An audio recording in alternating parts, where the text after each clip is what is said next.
Now, the Labour Party has launched a campaign on what they called the Tories' tax con. It accuses Rishi Sunak of leaving families £1,200 worse off. Let's talk to Shadow Paymaster General Jonathan Ashworth. Morning to you. What's this all about then? Good morning. Well, what we're pointing out today is the simple truth that working people across the country, that your viewers this morning, are not only worse off because many of them are paying more on their mortgage as a consequence of reckless decisions by the Conservatives, but also that working people are paying a higher tax burden, that households are on average £1,200 worse off thanks to the 25 Tory tax rises under this Conservative government. And the point that we are making is that whatever Rishi Sunak and other Tory MPs may tell you in the next 48 hours about tax changes, the reality is people are worse off. An electrician or a plumber on an average salary, £660 worse off. A nurse, £660 worse off. Are you better off under the Conservatives? No, you're not, is the reality. You're not going to be better off under the Labour Party either if you get in, are you? I mean, Rishi Sunak saying, well, we can't give you any tax cuts for 2 years. Well, what we're saying is that the reason why the tax burden is so high, in fact, the biggest tax-raising parliament in modern history under the Conservatives, the reason for that is because we've had no serious economic plan for 14 years. We've had 14 years of poor growth and squeezed living standards, which is why our priority as a Labour government would be to grow our economy, to work hand in hand with our business community, because we know that businesses create jobs and help spread prosperity, because we want to get our economy motoring, because we know that's the way in which you can invest back in the economy and you can raise living standards for working people. It was meant to be a New Year message of hope from Sir Keir Starmer yesterday. There's lots of rhetoric about hope and being different from the Conservative Party, but there wasn't really anything concrete in that speech yesterday, was there? It really did lack detail. Well, let me give you an example. If you're a young couple in Mansfield or Bolsover or Bury, Bolton or Barnsley, and you want to get on the housing ladder and you can't at the moment because there aren't enough houses being built, a Labour government's going to build more houses, 1.5 million more houses. And if that young couple who are watching the programme this morning want to start a family, well, a Labour government's going to deliver free breakfast clubs in every primary school for children. We're going to invest and recruit more specialist teachers. And if, heaven forbid, you fall ill, there's going to be 2 million more appointments in the National Health Service. We're going to speed up cancer diagnosis by investing in state-of-the-art cancer equipment.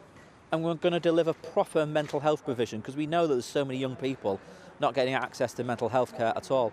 That is a message of hope, and it contrasts with the Conservatives who've given us 14 years of decline and will just give us 5 more years of the same. So I do think there are detailed policies that we're offering to the British people. We do have a detailed programme for government. Well, it's interesting, whether you've seen this article from Andrew Fisher in The Independent this morning, The Eye, I should say, former Executive Director of Policy at your party, probably someone you know quite well, saying, well, Keir Starmer set out previously announced policies that are so small scale they are virtually homeopathic, which is, I would suggest, what you outline there. When you talk about all these, extra hospital appointments and all the rest of it, where do you get the money from for all that?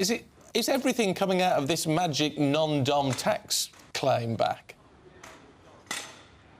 Well, I've not seen Andrew Fisher's article, but for the gist of it that you've presented, I would disagree with. No discourtesy to Andrew, of course. I think if you can speed up cancer diagnosis in this country, that is homeopathic. That is literally life-saving. We've got one of the worst cancer survival rates in Western Europe. Why? Because our cancer diagnosis rates are so poor compared to many other countries. If we can speed that up by using the most state-of-the-art equipment, as I say, that is life-saving.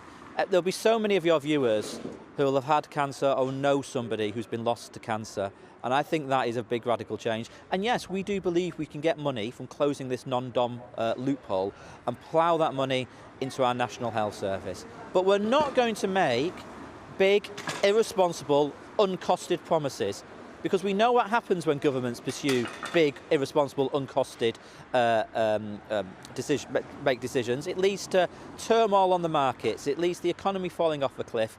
and people paying more on their mortgage as a consequence. We're the party of sound money and a prudent approach to the public finances, and every one of our commitments will be fully costed and fully funded.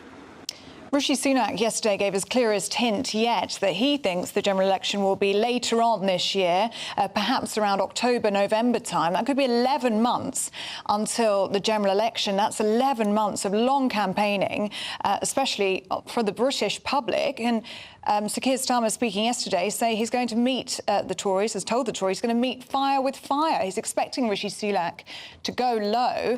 We're going to see dirty politics, aren't we, for the next 11 months? Do you really think that's what the British people want to see, want to experience? We're in the middle of a cost of living crisis. No, I don't, actually. I think the British public, I sense there's a huge yearning for change. And I sense that after 14 years of decline under the Conservatives, they want to turn the page and they want an election sooner.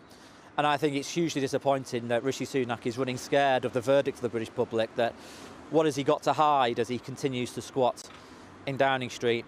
Because you are going to get more negative campaigning from the Conservatives, more dirty tactics, because that's all they've got left. They haven't got a positive vision for the country.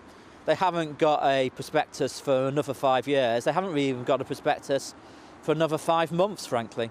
It's why we need a general election sooner, because people want change after 14 years of the Conservatives.